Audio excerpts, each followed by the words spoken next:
Welcome to a special live edition of After Hours with Alice and Bob. We're coming to you live from the Go Beyond conference in sunny Miami, Florida. Our hosts, James, Karl, and Marc, are all here and having a blast talking to guests over cocktails about the hottest topics in cybersecurity. Later in the show, we'll be chatting with Kurt Johnson from Beyond Identity, Marlon English from Incom Payments, and Ed Panzeter and Brian Sugden from UHS. But first, let's dive into our first interview of the night with our friend Chris Daly from Benjamin Moore Paint. Well, normally I start these things off by saying welcome to the Adventures of Alice and Bob, but I think you're actually our first repeat guest on the Adventures of Alice and Bob. Actually, you would be the first repeat guest. There we go. Is that right? Wow. That's right. Yeah, so Alice welcome and back, Bob, Chris. Hall of Fame. Thank you. There you go. So for those people who foolishly haven't listened to the previous episode featuring yourself, do you want to introduce yourself? Sure. My name's Chris Daly. I am the manager of information security for Benjamin Moore Paints, author of Guidebook for Your Digital World, and a whole list of other things just because I don't know if I can't keep a job or I have the ADD kicks in, but whatever side gig I can pick up along the way. Fantastic. So, author of a new book. Tell us about your book. Well, let me give you some background about myself. Back in my can't keep a job days, one of the things that I did was I worked a lot in personal defense and taught concealed carry, firearms instruction, and also taught a class for the NRA called Refuse to be a Victim, which I really liked. It was kind of a basic framework of this is just basic common sense security. And it was a fantastic course on personal defense, and I loved it. Yeah. So when I got into information security, I said, I wonder if there's a course like that for cybersecurity. And I went and looked, and I couldn't find it. And so one day I sat down and I wrote a course, and then realized that I had no venue for a course, so I'm not sure what I was going to do with it. So that kind of sat rolling around in my head for a while, and then probably a year or so later, I said, well, why don't I just write this in a book? And so one day I sat down and started writing and kept going until I had a book that was cybersecurity common sense, written at a level that I could give to my mom. Oh, fantastic. So it's just for general audience, it's not particularly for technical or people in enterprise security, it is just for the everyday person. It is written for the if you understand, if you are probably at this conference, it doesn't going to do you much good, yeah.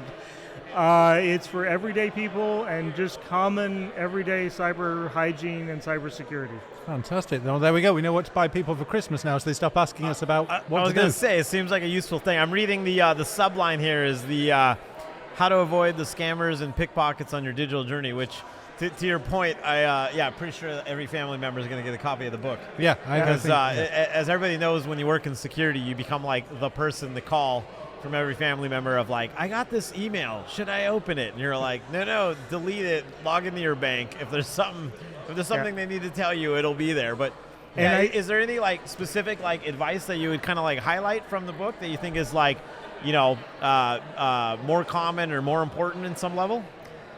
Well, I think it's one of the stories that I start with at the beginning of the book has to do with time I was on vacation in Italy, and it's not even cybersecurity related, but had a near pickpocketing incident, which is where the subtitle comes from. Was almost pickpocketed, but there were things that I recognized from my personal security days. I recognized that I was being targeted. I recognized that I was being backed into a corner. And I recognized that there were some things culturally not right because I used to live in Italy and I'm familiar with the culture. Okay. And so all of that kind of came together, and I recognized those signs just in time to swat someone's hand out of my pocket. Yep. Which would have definitely ruined my vacation had I not recognized that. So it's really just learn the basic signs, learn warning signs to look for, and be aware. Be aware if someone's asking you to pay for something in gift cards. Be aware if the IRS is calling you. They don't do that. Wait, they don't? No. So it's just a matter of recognizing those red flags. And I wrote the book to raise awareness of what those red flags are so people can be aware. Yeah, we were talking to somebody earlier about like passwordless and like FIDO2, like two-factor authentication. And it's like, it's always one of those things where, I'll be out to dinner with like friends or whoever else, not in the industry, anything like that. And I always do like the quiz of like, all right, which of your different accounts, like do you and don't you, right? And it's interesting to see like the kind of delay of adoption because there's like a kind of a barrier of like user friendliness that we have to meet where like even for most businesses we're still doing kind of standard 2FA, doing FIDO, WebAuthn, etc. is like a little bit more difficult for people to get rolled out and like work with all your apps. And so then when you see in the consumer space, right, where you're just hoping people are doing MFA like as a general thing, but do you have when you think of like kind of other digital advice that like comes to mind that you think is important? Like, what else would you want to tell my family members? Buy the book. So that I don't have to. When people go through that list of accounts like you did, because I've gone through that with several people, and the one that no one seems to think about is that Gmail account that you set up back in junior high or something like that. Yep. It has probably a horrid password and no MFA. But really, when you start thinking about it, that's the key to every other account because that's the account that you use for password reset on everything else. Yep. Yeah, So it's good to go through and do your bank accounts and everything else like that, but don't forget that email account that is literally the key to every other account that you have. And one of the interesting things is flipping that on the head. There's obviously all these services out there. There's Gmail, there's all these websites that people are shopping on. What do you think that should be happening as an industry to stop people? Like, we can tell people don't put your password in there and don't do these things. But I think a lot of the time the problem is we don't have that security baked in as default. A lot of these things are, you have to turn on two-factor auth in your email provider because people don't like a bit of friction. Do you think we should do something from a regulatory framework point of view to force some of these online services to better enforce security controls? Regulatory might be farther than I would push it necessarily, but I think there has always been online companies have wanted to find a balance between customer service and security, and so they set very low password requirements, so they don't require MFA. And now I think they need to change their way of thinking, and enforcing security is good customer service. Yeah, forcing a better password, forcing MFA, that is really taking care of their customers. I guess the challenge is it becomes a competitive advantage. If it's easier to sign up for one service than another, then people won't necessarily think about the security. So maybe we need like a security rating system for them, like this website gets a C+, this one gets an A star kind of thing. What do you think? Yeah, I think there is a site, I can't think of it off the top of my head, that does something similar for privacy policies. Yeah. It would be great to see them do that for user care, user hygiene, and how well they are securing their users. And as you're a repeat guest on the podcast, I'd love to know what you've been up to since the last time we spoke to you. What's changed in your world? I've come very close to slapping a few users, like we talked about last time. Slapping jokers, yep. As we deal with, the security problems that we mostly cause ourselves or third parties cause for us. I have taken on a new role as manager of the information security team at Benjamin Moore. Awesome, man. Congratulations. And thank you. We have been rolling out more Beyond Trust products as we look into more portions of our system. Good. And just continuing to move forward and try to protect people from themselves. And I think it's really interesting, you were talking here earlier, but it'd be great to share with the audience the challenges you face as Benjamin Moore, because there's a lot of brand reputation, a lot of things on the line there, and you're doing a lot with a relatively small team. Yeah, we have Benjamin Moore's a 140-year-old company that is a premium brand, and so brand reputation is a big part of that. Mm-hmm. We are also a member of the Berkshire Hathaway family, so not only do we have our brand to protect, but our corner of their brand to protect as well. And then roughly 2,000 users throughout the United States, Canada, and the UK. 25 facilities, and we distribute through 9,000 independent retailers who like to look like an impersonation attack just to make life more fun. You're like, is it a new phishing domain or a new it's just a new storefront? Yeah. It's, oh, man. Good times. Yeah. Yeah. And we do that with a team of three people, me and 2 analysts, and then we have a CISO that's handling all the legal and all the stuff we don't want to deal with. But working day to day, there are 3 of us, so we rely heavily on our partners like Beyond Trust and a few other key partners that allow us to pull all of that off day to day with just the 3 of us. Yeah. That's awesome, man. And what advice would you have to other companies, other people in that situation where they've got a lot of things they need to do with limited resources? How do you maximize your effectiveness there? One of the things that helps is obviously good partners, getting the right tools in place, making sure that you are getting the right reporting, the right information, stuff that's actionable, not just junk. And then end user education. I think we're failing our end users right now because all of our security training is based on the idea that there's a loyalty between the employer and the employee. Sure. And I think that's an old notion that has probably faded away. And I think we would do better in our security training if we focus on teaching our employees how to be safe in their everyday life, and then know that that will carry over into the workplace. That was kind of the backup motive behind the book, was it's something that the average end user could take and read, and not only are they going to be more secure in their personal life, but that's going to naturally carry over into the workplace. One of the things we always like to ask guests is, what things are still keeping you up at night? What challenges are still unsolved for you? Or is the list too long for the podcast? It's a pretty long list. Yeah. The top one that comes up a lot is vendors that like to, we've had vendors that are trying to build, the employees of a third party trying to build their own personal portfolio of source code and projects that they've worked on. Okay. And on more than one occasion, we found that they post proprietary code on some third-party GitHub repo, and it's trying to find all the things on GitHub is probably one of my biggest challenges that keeps me up right now. Interesting. Yeah, I know that's a common one, because there's a lot of services out there, a lot of bots that are just basically constantly scraping GitHub, not only for code, but also for credentials that accidentally get exposed, right? It's like the Google hacking of years back. I mean, it's still relevant now, right? Of like where you can do the right Google search to find the right things exposed online, and GitHub can be a treasure trove in its own its own right. And there are tools that you can do to scan your repo for things that you shouldn't be exposing, but they don't scan all of GitHub. Yeah. No, and it's interesting that you highlight that, because like the third-party access that most of us businesses are providing, and just try to understand like what is the level of access, what are the different ways in, just getting a map and like a picture and understanding of that is hard, right? Yeah. But it's an important focus area for sure. And I can focus on my people. I can even focus on my third parties to an extent, but when an offshore third party brings in a summer intern and they start posting stuff on GitHub, it's just, how do you control stuff that far out? Yeah.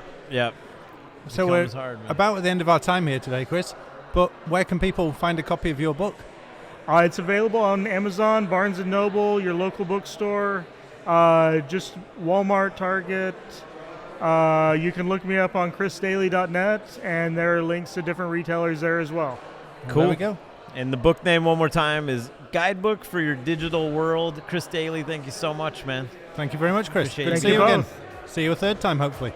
Excellent. Thanks a lot. Our next guest is Kurt Johnson, Chief Strategy Officer at Beyond Identity. So welcome to the adventures of Alice and Bob. Kurt, thank you. Would you like to introduce yourself? Yes, Kurt Johnson. I'm the Chief Strategy Officer over at Beyond Identity. And for those listeners who aren't familiar with Beyond Identity, do you want to just give us a brief overview of what they do? You bet. We launched the company in April of 2020 around a mission to change the way that the world logs in, eliminating passwords and the risk and vulnerability associated with them, as well as the pain and friction it causes for end users and help desks who are answering these password reset calls every day, and replacing it with a fundamentally more secure form of authentication that leverages asymmetric cryptography. So we took proven standards around X509 certificates and the TLS protocol to bring that down to end users and devices, but without any certificate management required. So spin the dial of a better user experience, getting rid of passwords, and at the same time increasing the security of authentication. That's a fantastically worthy mission you've got there, really. It's speaks to a lot of the challenges we're facing in the industry. But before we dive into that, why don't you tell us how you came to be there? I think you've had quite an interesting journey to come to where you are today. Yeah, I started early in my career. I was an industry analyst, a company called Metagroup, which is now part of Gartner.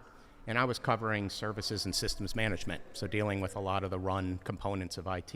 And one of the areas that we were really seeing a lot of interest and demand for was from help desks and helping help desks be more efficient and automate and dealing with burnout. And all my clients were coming to me saying, yeah, 75% of our calls are people who forgot their passwords or got locked out of their accounts, and I'm resetting these all day. And I was following a company that was just starting called Corion, and they had a self-service password reset solution. So I was like, this is something, I think you're hitting on something. And I kind of like to say, after years of being an analyst, I was kind of tired of being the Roger Ebert and wanted to be a Steven Spielberg and get my hands dirty helping build companies and products. So I joined Corion as like their 12th employee. And we were solving this password reset problem, but we were also dealing with people. We wanted to automate a lot of the functions of the kind of adds, moves, levers of setting up accounts and modifying, so we entered provisioning. So we were doing identity management before anybody was calling it identity management. And then Sarbanes-Oxley came around, HIPAA, and now all of a sudden there was this attestation need, and we had all this rich data that showed who had access to what. And it really boosted the early aspects of the security story on, making sure the right people have the right access to the right resources, doing the right things with it. And it was really kind of, as I said, at the beginning and genesis of identity management. So ran with Corion for 15 years. We ended up, selling off to a private equity firm, and it did what private equity firms do and merge it into other pieces. I left for a fintech startup to run marketing and product management for them, and realizing the greatest value add we were offering our clients was saving a few basis points here and there, putting some more money in their pocket. I really missed security and the problems we were solving. So came back into the industry working for a cloud email security startup when I got a call from these Beyond Identity folks, and wasn't even that. It was Jim Clark and Tom Jermoluk are our co-founders, and rich history of, they've been working together for over 30 years, from Silicon Graphics to Netscape, and TJ did Excite at Home, and like watching that kind of experience, and that they were tackling this issue around getting rid of passwords, and just saying, like, geez, if you guys are really doing what you're claiming this technology can do, I'd be a fool not to come on over. So came on as we were part of the stealth and launched it. It's interesting to pull on the thread you were mentioning, like on the making it better for users. I think that's something everybody in security is always looking for, is not just to, how do you actually increase the security of your business? There's a lot of times you can end up with security teams that are like that team of no, where it's like, you can't do this, you can't do that, all in the name of security. And anything that you can do to obviously enable the business to still run fast while having great security at the same time is a huge advantage. And it seems like in the passwordless space in general, there's kind of areas to kind of do that. But I'd be curious your thoughts on kind of how you think about like enabling the business while kind of keeping it secure. Yeah, exactly. I think, because it's funny. I mean, when did passwords first come? Early 1960s at MIT. And the reason was because they were doing time sharing on the mainframes, and the students would take longer, and they were only supposed to get their hour chunk, so they gave them passwords. And like kind of within a few days of giving them passwords to log their time, they were stealing passwords so they could expand their time. So, it didn't take long to recognize how, just vulnerable this is. Yeah. And to think that, as we've advanced in the adversaries, that's still the primary control in place for all these organizations is just, makes you scratch your head. And so I think a lot of things are trying to attempt to make it different for the end user, but you're still requiring them to pick up another device or do something else. We really came up with this concept of a platform authenticator where we could place the private key in that device, in the enclave of the device, so it can't move, we can't get access to it. We're addressing the true security requirements.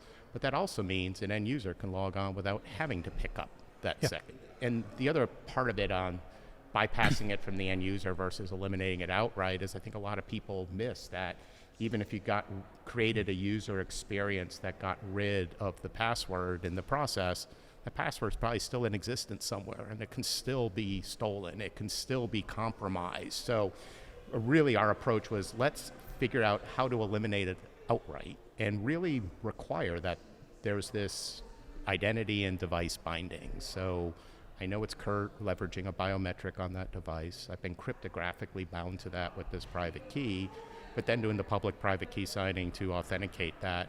And taking that one step further, because I think the other big aspect, it's not just who, but what, that we can actually scan the device security posture and pull that into the authentication equation. Because it's one thing to know about the state of the device, but when do you want to know about the state of the device at the most and critical time is when somebody's using it to log on. So we can actually use that to build policy. So I think, we jokingly say we're a security company solving identity problems as opposed to an identity company creating security problems. So. That's a really nice way to put it. Well, one of the things you talked about as well there, so we've had this historic problem of passwords. You've got a great solution to that. One of the things that a lot of people in the industry are doing is rushing forward with MFA, but we use this as a blanket term as if it's the solution to everything, but not all MFA is equal. So maybe you could just talk through that a little bit about the different ways people try and solve this problem, that they don't necessarily get it the right way. Yeah, and it's true. I mean, obviously, if this became such an easy vulnerability to steal a password, MFA was critical. And obviously, every regulation we have now, every cyber insurance requirements to get policies require multi-factor. But it didn't take long for the adversaries to recognize that I can bypass multi-factor. And some of the easier ones, in a sense, the SMS pushes, OTP, email links, those are all phishable. Yeah. And I think, we were trying to raise some visibility to this and how, it's become almost drop dead simple now to get these kits available that can launch these attacks. And I think part of it is that anytime you put the human being into the sequence of security and authenticating, you not only created friction for that end user, whether they're waiting for a push code or needing to go to their email to click a link, you've also increased the vulnerability. Yeah. You've increased somebody trying to exploit that. And that's clearly what we're seeing. And my favorite ones are all these brute force attacks that if you send somebody enough push notifications, they're going to click yes. Yeah, absolutely. So it really was, the need to kind of eliminate that outright. And then even today, we're seeing more and more of the man in the middle, or I guess the politically correct term is adversary in the middle attacks now that are enabling these phishing kits to be launched where somebody clicks on a link, it looks like a valid site that they put in their username password, they get their push code, they put in it, and some adversary sitting there watching all this and being able to steal that token to then use to log on that user even when our MFA is in place. And people are thinking, wow, that's a very sophisticated attack.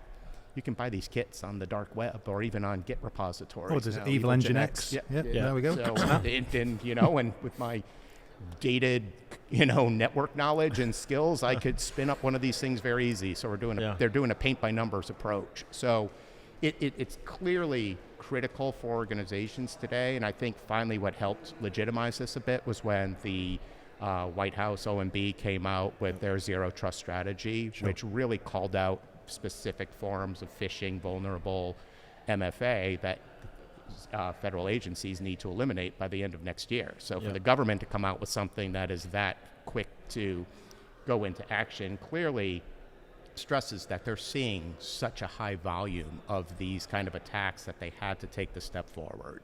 And so again, the goal, how can you create true phishing resistant forms of MFA, is something that is finally becoming a topic that people are paying more and more attention to, and recognizing that some of these traditional forms of MFA are frankly almost as easy as a password to bypass. Yeah, and the other point you made there was it's not just about them being easy to bypass, it's the friction it creates for the user, which then drives them to do things on personal devices or shadow accounts, or this is just frustrating for me, so I'm going to work around this business process. So you add risk to your organization inadvertently by trying to secure it. So. Yeah, absolutely. And that's kind of what I said before. It's we like to say, oh, Kurt's in Salesforce or Kurt's on the network. Well, it's not me. It's really this device that I'm coming in from. You hope I'm on the other end of that device, but really looking at who and what is becoming more critical, because that's the primary form of attack. So if we can peel these two things together and in one sequence of, instead of looking at them as separately threaded kind of risk signals, to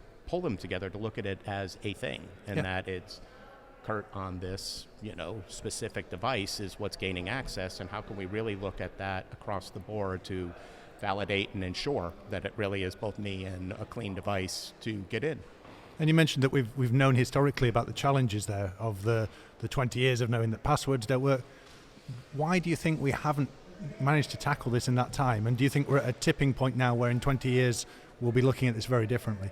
I really think it's always been, people tend to look past that user experience and how much it means. And that I think that it's, look at airport security. It's a great example, right? So we kind of, because of the risks, just grew accustomed to having to put my liquids in a little baggie and, I show my ID, I go through this machine, I leave it 2 minutes later and I still have to go through it again. It's like we kind of accepted a lot of this pain and friction because of the risks involved. And I think a lot of security professionals brought that mindset that, hey, listen, this is what we have to do. But that's why you see these reports that MFA is so, still in this day, I think one of the Gartner was it, or maybe IDC said it's only about 30 to 50% deployed across there because there's a tipping point where you can't cause more friction to a user. So we'll just do it for these applications or this. We really have to look at how that user experience comes together, and that we, to my point before, remove the vulnerability of a human being involved in the equation. And so our philosophy was, well, let's use math to do that. You can't bypass that and take that human out of it and use software automation and math to do this for us. That piece is still, it's moving in that direction. And obviously strong support from FIDO2 Alliance and really, continuing to advocate and educate. You can't deny this anymore. We've done some work with Dr. Chase Cunningham, who was one of the original Forrester analysts doing Zero Trust, and he put it really well. He said, if I tell you I'm going to punch you in the face, why do you bend over and protect your midsection? We have to protect this now, so you can't let 80% plus going, and you can't do it with like unlimited user friction. So. You mentioned a couple times kind of related to, in security, compliance is always a driver, right? Like whether I got to be compliant with industry regulations or, just trying to apply for insurance. I mean, there's so many different factors. And as you said, I think there's been an increase in kind of the mandate around MFA in general. But, what would you hope to see more, knowing that compliance can be a great driver to kind of, help up-level things out there? Like, what would you hope you would see more of from a compliance kind of mandate perspective? Yeah, what I'm hoping for is that, as I said, the government Zero Trust strategy trickling into the private sector. I've been talking to a number of lawyers who, are saying with the companies they represent, the thing that always kind of gets on kind of protecting and defending a company against a breach was, are you using, best effort security? And now if the government's actually calling these things out as vulnerable and weak, can we in the private sector fall back on, well, I've got MFA in place?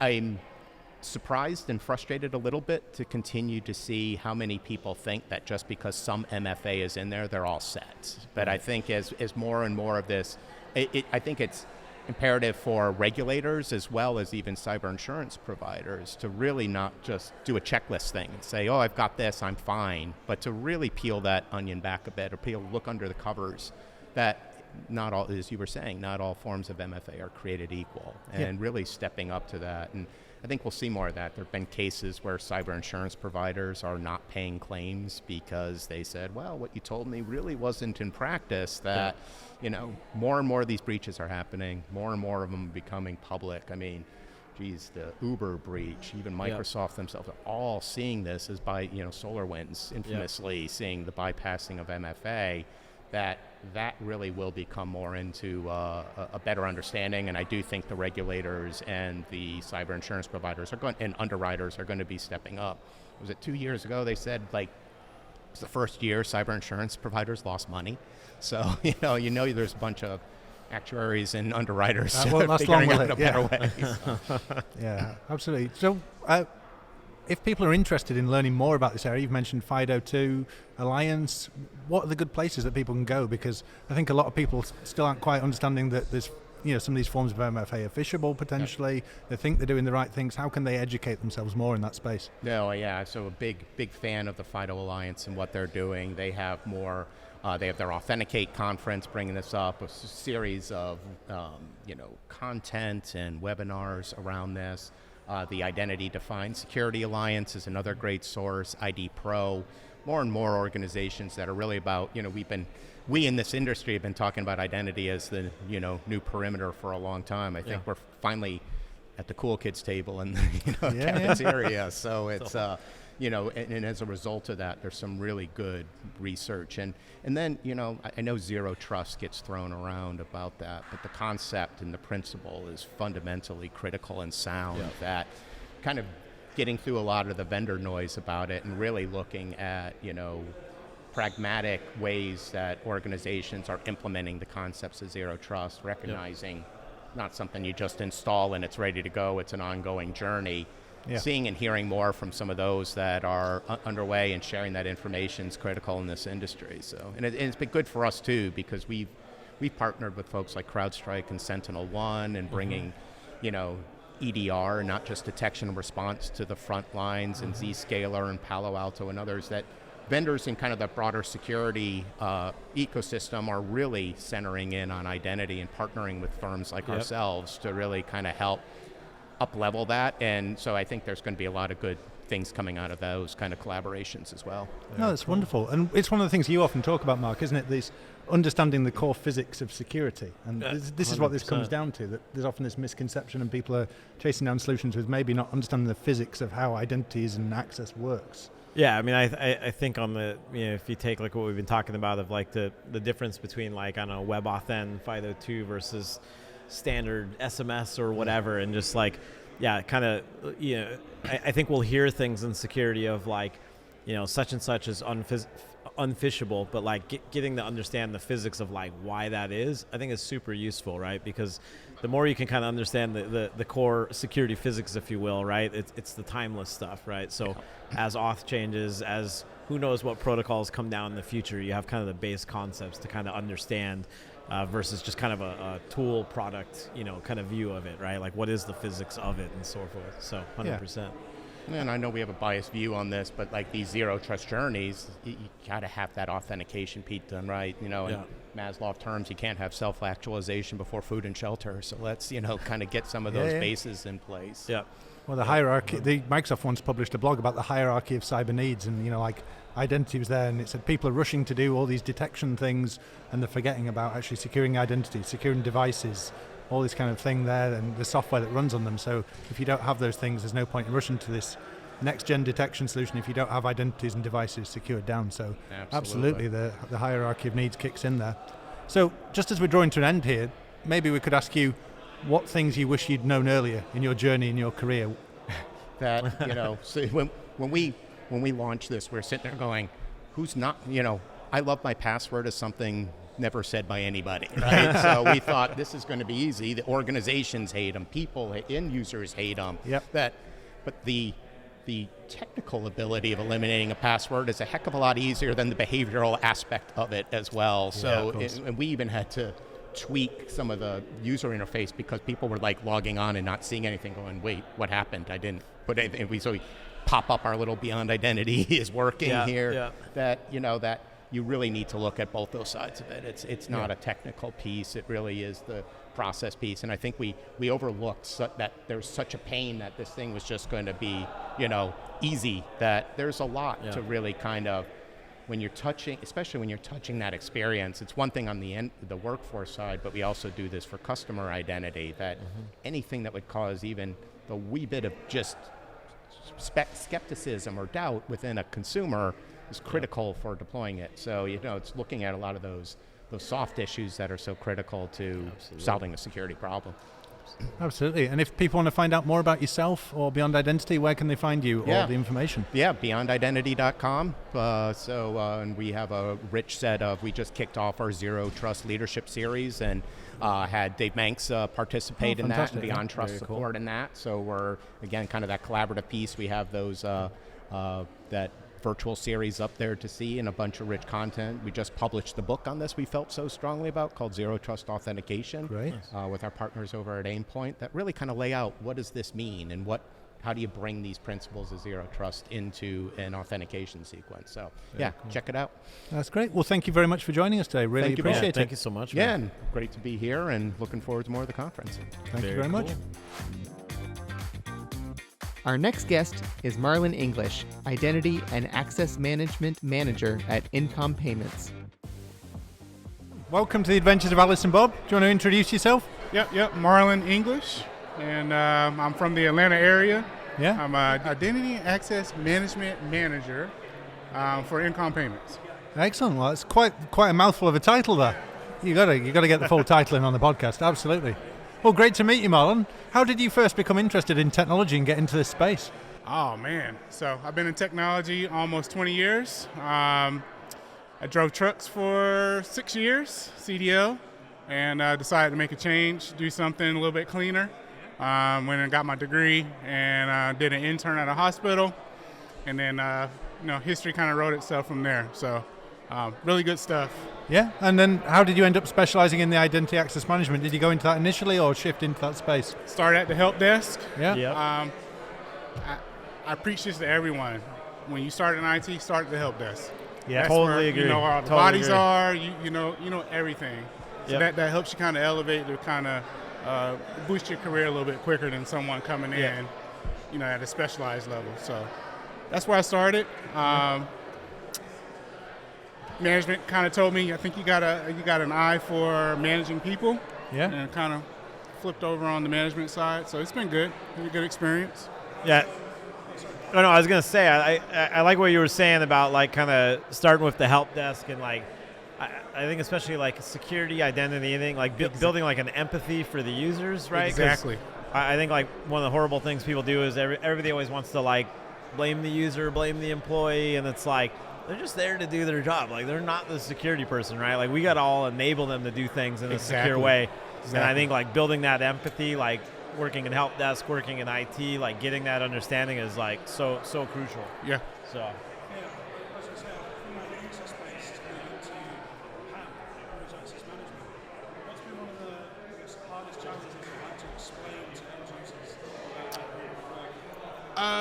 That their end user experience is not going to change. Now, how we manage that on the back end will change for us. Yep. There may be little changes, further down the road once we get more mature, with our PM presence.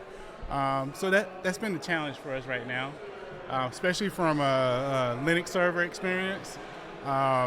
We use a competitor product right now, and it's very, very complex, especially from an administrative standpoint. And so users don't realize that product is just used to get them on the server and tell them what they can run on those servers when they log in. So we're having a little challenge trying to advocate that, to say, hey, nothing's going to change. It's just a different product behind the scenes. Is it met with suspicion? Like, we promise you, nothing's going to change? A little bit. Yeah. Yeah, definitely a little bit. And it's not just the end user experience, it's also leadership. Leadership has this notion where, we bring in new products, we're always changing the way things are done. So it's not just the end users, it's also leadership that we have to kind of advocate to say, hey, everything's going to be fine. It's just authentication, authorization. That's all that we're focusing on at the moment. yeah, I was saying at the conference this morning, right, is that like I think that there's plenty of like technical challenges that are hard in their own self and security and identity. But like the hardest stuff can sometimes just be like the organizational, the cultural, like the things you got to overcome there. Like it sounds like you have some experience like doing that, like trying to educate leadership, get buy-in. Like any advice that you would offer others that are maybe kind of have their own version of where they're maybe hitting walls or trying to figure things out from a like less the technical, more the organizational, and kind of how to make change happen. Well, I think my career on where I started and how I came up through the ranks, my number one focus I feel that I'm really good at is the customer service aspect. So communicating, sitting with users, kind of explaining to them, holding their hands. I'm okay with doing that because I know at the end of the day, when I'm done explaining that to them, they're going to have a better take on how to do their job and how to be more successful throughout the day. So I thrive on that, and That's cool. I think that's the number one thing at this particular point. And what are the challenges in your role now that you maybe keep you awake at night, or moving forward you're thinking about the future? What's worrying you now? So the one thing that worries me, because I work for a financial company, is service account management. So Interesting. Okay. yes, we got a perimeter. Yes, we got a perimeter around identities, but that perimeter has not changed, and we had a lot of turnover. Yep. People that manage that perimeter, it scares me. So Okay. we've had some, a couple incidents over the last 2 years where someone from the outside got in through the perimeter, and we suspect that turnover, irate, employee has put the credentials out there or whatever. They're not rotating the credentials. So Yep. So I've been tasked to change that, and I've got a timeline that was put on to me to say, hey, it has to be changed by this year. And so that's what keeps me up at night now. Okay. Question about that. Service account management, notoriously tricky to do, very difficult to do well. Have you ever accidentally tripped over a service account and you end everything up?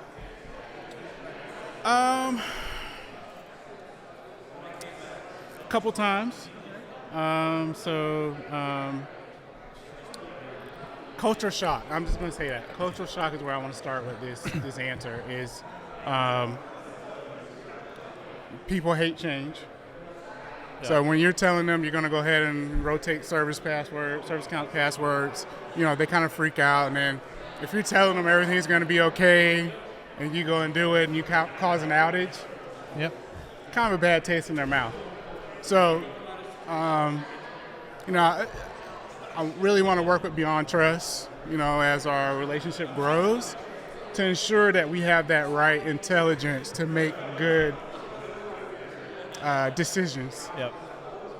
That we're going to be changing the way that things are done. And it's kind of makes me think like, one of the thankless aspects of security, right, is that like if everything's going right, like you don't kind of always get credit for it, right? Right. The moment something goes wrong, though, it's like it's you. The arrows are coming, everything else, Yeah. right? And like you were saying about insights and kind of bringing like it's one of our goals as a company, right? Is like Right. how do we actually give you more info to like be able to show people that Exactly. things are going well? Because I Exactly. think particularly in the identity space, it's always kind of been this thing that's just expected to just kind of work. It's like an operational thing. Yes. The moment it has disruption or issues or whatever, again, Right. you get the blame and quick. But getting credit for like all the work that you're doing, the things that like are going well, which are largely again in security kind of unseen at some level, right? And like how do we bring more visibility to that? So, Yeah. And do you have anything kind of in that realm that you would kind of recommend to people, like when you're trying to kind of in the same way we were saying of like helping leadership kind of understand why you need to do things, but like how you kind of try to report on security or kind of report on like progress or success to kind of keep them aware? Yeah, so unfortunately, we've got a various tool set of tools that we use. I would like it to be more minimal, more Beyond Trust and the likes. But right now we have to kind of present this in a dashboard type view to say, hey, this is how, an account can quickly get to a domain controller, or this is a service account that's been out there for 7 years and hasn't logged in 5 years. So, explaining and being able to visualize that to leadership helps a lot for them to be more comfortable with what we do on a daily basis. Well, that's great. So we're at the end of our time here today, but thank you very much for joining us. Thanks for having me. No, it's been a pleasure. Appreciate And you, cheers. Thank you. Cheers. Our last guests are Ed Panzeter and Brian Sugden from UHS. Welcome to the Adventures of Alice and Bob. We're joined by Ed and Brian from UHS, long-time friends of the podcast and followers, first-time guests. So welcome, guys. Yeah, we're glad to be here. Thank you, sir. I'm more enthused than he is. So introduce yourself to the world. Let them know what you're all about, what you guys do. Yeah, so I'm Brian Sugden. I work at Universal Health Services, and I manage a team of engineers that just make things better for hospitals and physicians and healthcare in general. And I work with this guy, Ed. And I'm Ed Panzeter, assistant director at UHS, doing all the things you just mentioned. But a way cooler title.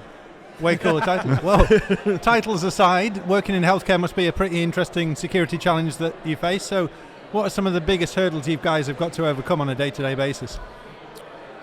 On a day-to-day basis, honestly, is making sure that we're enterprise level support at a corporate office, and our main job, honestly, is to make sure patient care don't stop, which is priority. And a lot to do with that is the local IT at those hospitals to make sure they have the tools and the technology to make sure that nurses, techs, doctors can do what they need to do for patient care.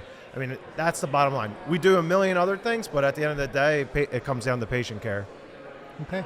Would you agree? Yeah, no, the whole structure is that we're almost in some ways, a service provider to our facilities. We enable them and kind of facilitate them, hopefully, giving the best service to their patients and, who are our customers.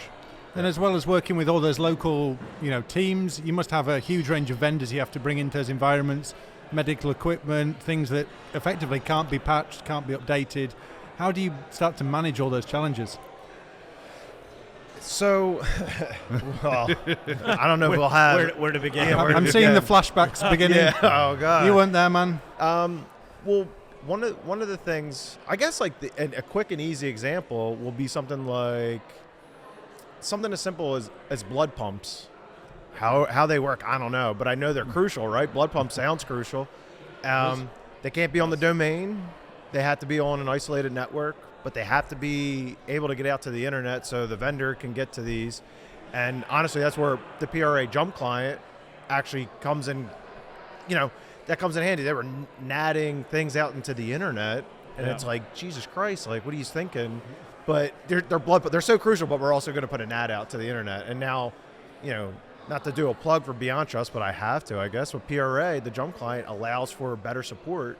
And I mean, that's an easy example. But we have all kinds of use cases where, PBX, a PBX vendor that we have needs to support all PBXs at every facility, and we're talking hundreds of facilities. They want to put a server, a hardware. They want us to put a hardware server or hardware to deploy servers so they can, deploy their VMs or Win 10 devices to get into systems. And it's like, no, we have a better way of doing that. Yep. So and that's what it comes down to is like we get asked, hey, we were trying to do this giant plan, and then Ed and myself and our team are really like, let's simplify it. Let's make it easier for you to get into these systems. You don't have to do all that. That's out of control. Yeah, we previously had our vendors and partners would come in every which way, a hodgepodge of, whatever really the vendor or the partner preferred. And a big part of, us implementing standards was you have to do it this way. And then the exception process is different. So you're streamlining by you have one solution that people know that's where we're going. So even our application teams and the people who deal with these vendors know now a little bit about the solution that we're going to be putting in front of them, and they trust it instead of us just like figuring it out on the fly every time somebody gets a new vendor. And another real obstacle we have is, am I good? Am I there? Is it there? I'm good. It's all right. They'll yell at you if they can't hear you. Don't worry. I'm good. I mean, Ed's looking after you. He's doing great. He's a professional. He's always looking after. He is. So, honestly, one of the struggles that we have is I think it's rare in the business for a customer to have a solution for the vendor. Vendors come in and go, I need to put this app on your server, or you need to give me this, and you need to put that. And then 7 times out of 10, we go, no, we have a solution for that, and we have a way we want you to do that. And they're just like, all right, we'll just do it that way. And then you got these 3 other vendors out of that 10 that are like, well, here's our legal person that said you signed a contract, you have to use this method of connection. And it turns into, like, it's a legal issue, and it's also like cybersecurity best practice. It's like, well, the way they're doing it puts us at risk. Did we understand that when we agreed to that? The answer is no, we didn't. Legal people don't understand that. They're just like, yeah, we just want you to support these apps. So that's actually probably our biggest challenge, is dealing with things that are out of our control that don't involve technology. It's just like, no, you have to use this app. It's like, oh, I cursed. Sorry. It's all right. That's one of the things that we've been talking about a lot on the podcast today, actually. It's not always about the technology. It's often about the people. So how do you've got those relationships with vendors, but you must have, if you've got all these different sites, management teams to report to, how do you get all the people bought into doing things in the right way for those best practices?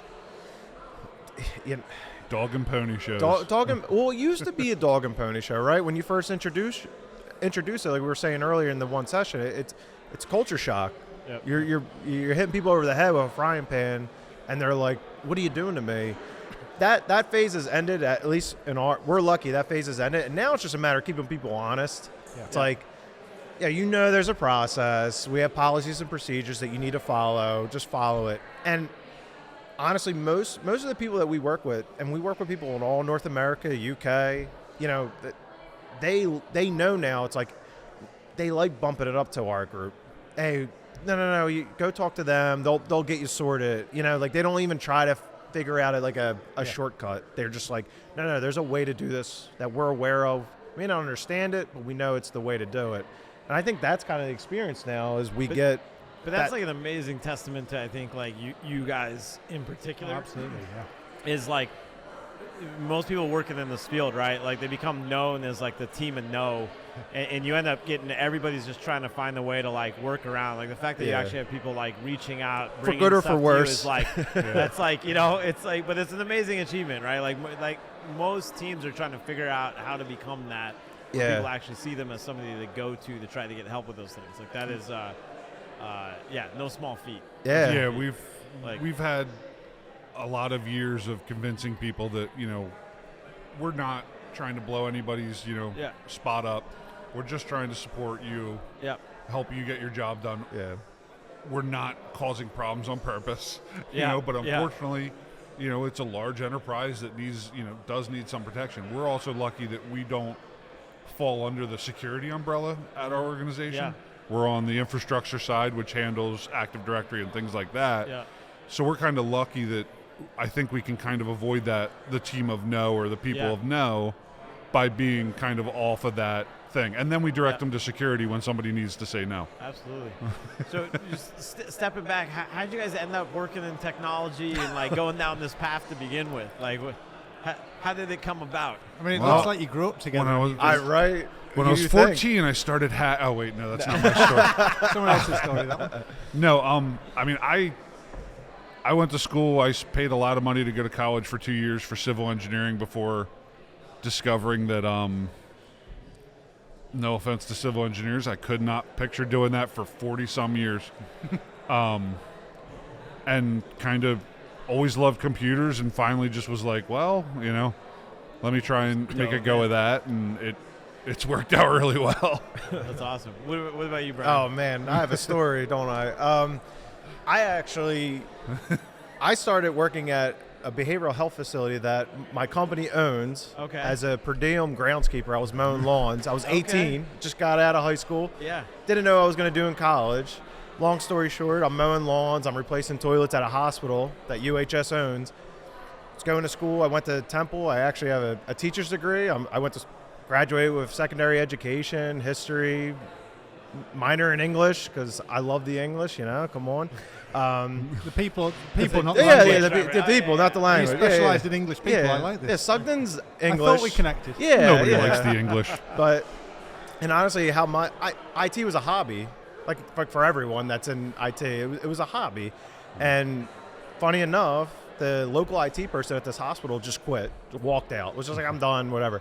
And the maintenance guy, the plant op director goes, you're a nerd. And I'm like plunging a toilet, like, yeah, I guess, like, because I'm fixing everyone's iPhones at this time. Right. He's like, you want to like replace keyboards and monitors? We'll bump you up $2 more an hour. I was like, oh hell yeah, let's do it.